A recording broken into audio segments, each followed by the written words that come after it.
ಪರವಾಗಿಲ್ಲ, ಅದೇನು ವಿಷಯ ಅಂತ ಹೇಳು. ಅಣ್ಣಯ್ಯ, ಅದು ಅಯ್ಯ ಚಂದ್ರ, ಯಾವಾಗ ಬಂದಪ್ಪ? ಈಗ ತಾನೇ ಬಂದೆ ಅವ್ವ. ಹೇಗಿದ್ದೀರಾ? ಶಾಂತ ಹಾಕಿದ್ದೀನಿ ಕಣಪ್ಪ. ನಿನ್ನ ಮನೆ ಕಡೆ ಬಂದು ಶಾನ ದಿನ ಆಗೋಯ್ತು. ಹೌದವ್ವ, ಈ ಕೇಸ್ ವಿಷಯದಲ್ಲಿ ಸ್ವಲ್ಪ ಮುಂಬೈಗೆ ಹೋಗಿದ್ದೆ, ಹಾಗಾಗಿ ಬರೋಕ್ಕಾಗಲಿಲ್ಲ. ಓ, ನಂಜವ್ವ ಹೇಳ್ತಿದ್ಲು ಕಣಪ್ಪ.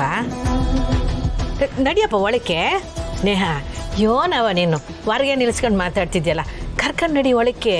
ಬರ್ತೀವವ್ವ, ಸ್ವಲ್ಪ ಮಾತಾಡೋದಿತ್ತು. ನೀನು ಹೋಗು, ನಾವು ಬರ್ತೀವಿ. ಹಾಂ ಸರಿ, ನಿಂಗೆ ಕುಡಿಯೋಕ್ಕೇನಾರು ತಗೊಬತ್ತೀನಿ ತಡಿಯಪ್ಪ.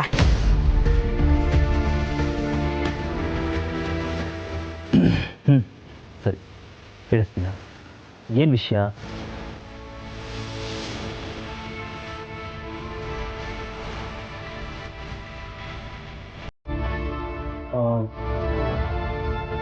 ಏನಿದು?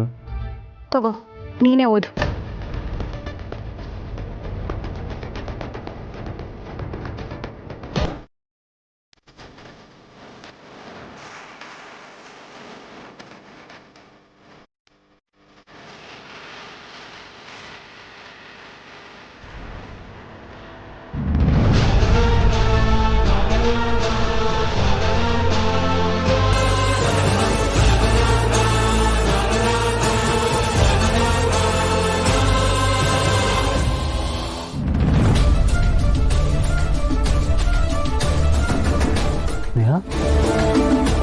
ಇದನ್ಯಾರು ಬರ್ದಿದ್ದು? ಯಾರು ಬರ್ದಿರ್ಬೋದು ಅಂತ ನಿಂಗೆ ಅನ್ಸತ್ತೆ ಅಣ್ಣಯ್ಯ? ಯಾರಾದರೂ ಅತ್ತೆಗೆ ಬೇಡದೇ ಇರೋರೇ ಬರ್ದಿರ್ತಾರೆ.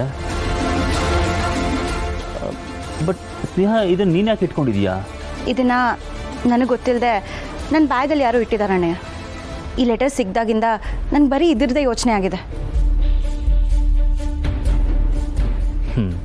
ಸ್ನೇಹ, ಈ ಥರದ ಲೆಟ್ರು 1000 ಬರ್ತಾವೆ ನನಗೆ. ಈ ಕೇಸ್ ತಗೊಂಡ್ರೆ ನೀನು ಕೈ ಕತ್ತರಿಸ್ತೀನಿ ಅಂತ. ಏನಿಲ್ಲ ಅಂದ್ರೂ ದಿನಕ್ಕೆ ಮಿನಿಮಮ್ ಈ ಥರದ್ದು 2. ಆದರೆ ಅಣ್ಣಯ್ಯ, ಈ ಲೆಟರ್ ತಕ್ಕಾಗೆ ಇತ್ತೀಚೆಗೆ ಅತ್ತೆ ನಡವಳಿಕೆನೂ ಬದಲಾಗಿದೆ. ಏನೇ ಹೇಳ್ತಿದ್ಯಾ ಸ್ನೇಹ? ಹೌದಣ್ಣಯ್ಯ, ಅತ್ತೆ ಯಾವತ್ತಾದರೂ ನಂಜಮ್ಮನ ಮಾತು ಒಪ್ಕೊಂಡಿರೋದು ನೋಡಿದ್ಯಾ? ಇಲ್ಲ ತಾನೆ. ವಸು ಅತ್ತಿಗೆನ ನಿಮ್ಮ ಮನೆಗೆ ಕಳ್ಸಕ್ಕೆ ರೆಡಿ ಇದ್ರು ಅತ್ತೆ. ಅದು ವಸು ಅತ್ತಿಗೆಗೆ ಇಷ್ಟ ಇಲ್ಲ ಅಂತ ಗೊತ್ತಿದ್ರು. ಸ್ನೇಹ, ಒಬ್ಳು ತಾಯಾದವಳು ಮಗಳು ತನ್ನ ಗಂಡನ ಮನೆಗೆ ಹೋಗಬೇಕು ಅಂತ ಅಂದ್ಕೊಳ್ಳೋದ್ರಲ್ಲಿ ತಪ್ಪೇನಿದೆ?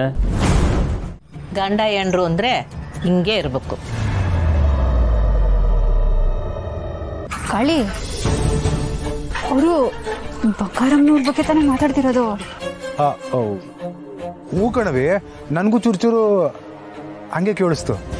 ಓ, ಇನ್ನು ತಡ ಮಾಡೋದು ಬೇಡ ಕಣ್ಲ, ಹೋಗು ಬಿರ್ನಿ ದಿಟ್ಟೆ ಹೇಳ್ಬಿಡು. ಇದೇನವಿ, ನಾನೀಗ ಅವ್ರ ತಾವು ಹೋಗಿ ನಿಮ್ಮ ಮನೆನಾಗಿರೋದು ಬಂಗಾರಮ್ಮ ಅಲ್ಲ ಜೈಲ್ ಕೈದಿ ಅಂತ ಹೇಳಿ ಬರ್ಲಾ? ಹೋಗಿ ಹೇಳು. ಹೇ ಅವಿ, ನೀನು ಒಳ್ಳೆ, ನೀನೇನು ಹ್ಞೂ ಹೇಳು ಅಂತ ಹೇಳ್ಬಿಡ್ತೀಯ? ಅಲ್ಲಿ ನೋಡಲಿ, ಕಂಟಿ ನಿಂತವನೆ. ಅವನು ಮುಂದೆ ಹೋಗ್ಬಿಟ್ಟು ಬಂಗಾರಮ್ಮ ಹಿಂಗೆ ಅಂತ ಹೇಳೋದು ಬೇಡ. ಅವ್ರ ಬಗ್ಗೆ ಯೋಚನೆ ಮಾಡ್ರೆ ಸಾಕು, ಅಲ್ಲೇ ಮುಚ್ಚಾಕ್ಬಿಡ್ತಾನೆ. ನೋಡು, ಮತ್ತೆ ನೀನು ಹಿಂಗೆ ಆಡಿದ್ರೆ ಅದಂಗಲ್ಲ ಕಣವಿ, ನಾನು ನಿನಗೋಸ್ಕರ ಎಷ್ಟು ರಿಸ್ಕ್ ತಗೋತಾನೆ ಅಂತ ನಿನಗೂ ಗೊತ್ತಾಗ್ಲಿ ಅಂತ ಅಷ್ಟೇ.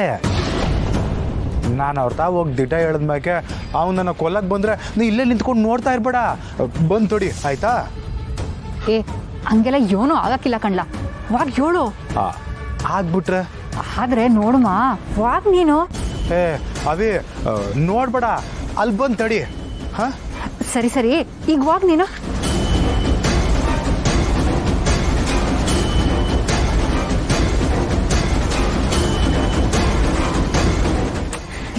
ವಾಗ್ಲಾ,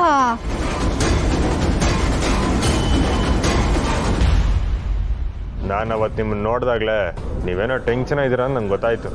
ಆದರೆ ನಾನು ತಾವು ಹೇಳಿದ್ರೆ ನಾನು ಎಲ್ಲಿ ಚಿಂತೆ ಮಾಡ್ತೇನೆ ಅಂತ ನೀವು ಹೇಳಿಲ್ಲ ಅಲ್ವೇ? ಆದರೆ ನಿಮಗೆ ನನಗಿಂತ ನಿಮ್ಮ ಅಣ್ಣಯ್ಯನೇ ಮುಖ್ಯ ಆಗೋದ್ರು ಅಲ್ವಾ? ಏಟೇ ಆದರೂ ನಂತ ವಿಷಯ ಹೇಳ್ದೆ ಚಂದ್ರಭವನ್ ಇಲ್ಲಿ ಗಂಟ ಕರೆಸಿ ಮಾತಾಡ್ತಿದ್ದೀರಲ್ಲ, ಬಿಡಿ ಬೇಸ. ಕಂಟಿ, ಸ್ನೇಹನ ಉದ್ದೇಶ ನಿನಗೆ ಹೇಳಿದೆ ನನಗೆ ಹೇಳಬೇಕು ಅಂತ ಅಲ್ಲ. ಆ ಹ್ಯಾಂಡ್ ರೈಟಿಂಗ್ ಬಗ್ಗೆ ನನ್ನನ್ನು ವಿಚಾರಿಸೋದಕ್ಕೆ ಇಲ್ಲಿ ಕರೆದಿದ್ದಷ್ಟೇ ಅಲ್ವಾ ಸ್ನೇಹ? ಶ್ರೀ ಇದ್ರ ಹಿಂದೆ ಇರೋ ಸತ್ಯನ ತಿಳ್ಕೊಂಡು ಆಮೇಲೆ ನಿಮ್ಮ ಹತ್ರ ಹೇಳೋಣ ಅನ್ಕೊಂಡಿದ್ದೆ. ಆದರೂ ನಿಮಗೆ ನನಗಿಂತ ಅಣ್ಣ ಏನೇ ಮುಖ್ಯ ಆಗೋದ್ರಲ್ಲ. ಇದ್ಯಾಕಪ್ಪ ಇದ್ಯಾಕೆ ಹಿಂಗೆ ಮಾತಾಡ್ತಿದೀಯೇ? ಮತ್ತೆ ಇವ್ರು ಮಾಡೋದು ಮಾತ್ರ ಸರಿನಾವ? ಅವತ್ತು ಹೊಸತವ ನಾನು ಮುಖ್ಯನೋ ನಿಮ್ಮ ಅಣ್ಣಯ್ಯ ಮುಖ್ಯ ಅಂತ ಕೇಳೋರ, ಅದಕ್ಕೆ ಮಾತಿಗೆ ಮಾತು ತೀರ್ಸ್ಕೊಬಿಟ್ಟೆ.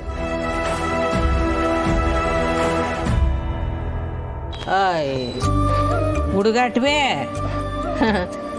ನಾನೆಲ್ಲೋ ನೀನು ದಿಟ್ವಾಗ್ಲೂ ಕೋಪ ಮಾಡ್ಕೊಂಬಿಟ್ಟೆ ಅನ್ಕೊಂಬಿಟ್ಟೆ. ಕೋಪನಿಲ್ಲವ, ನನ್ನ ನವ್ವನ ಬಗ್ಗೆ ತೆಪ್ಪಾಗಿ ಬರೆಯೋರಿಗೆ ಬುದ್ಧಿ ಇರಕ್ಕಿಲ್ಲ ಆಟೆಯ. ಮಿಸ್ಸೋ, ನೀವು ಈ ಪತ್ರದಾಗಿರೋದನ್ನ ನಂಬಿದ್ರಾ? ಅಯ್ಯೋ ಇಲ್ಲ ಶ್ರೀ, ಆದರೂ ಯಾರು ಯಾಕೆ ಹೀಗೆ ಬರ್ದಿದ್ದಾರೆ ಅನ್ನೋದೇ ನಂಗೆ ಕಾಡ್ತಿದೆ.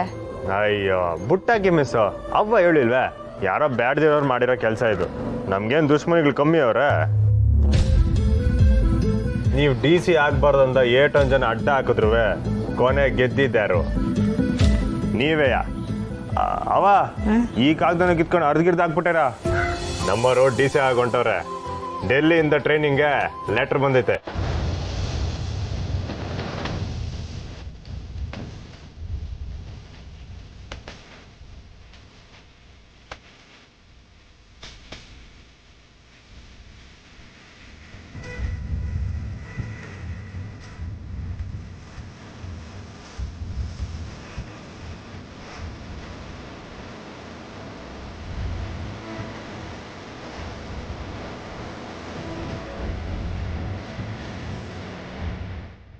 ಕುಡಿಲಿ.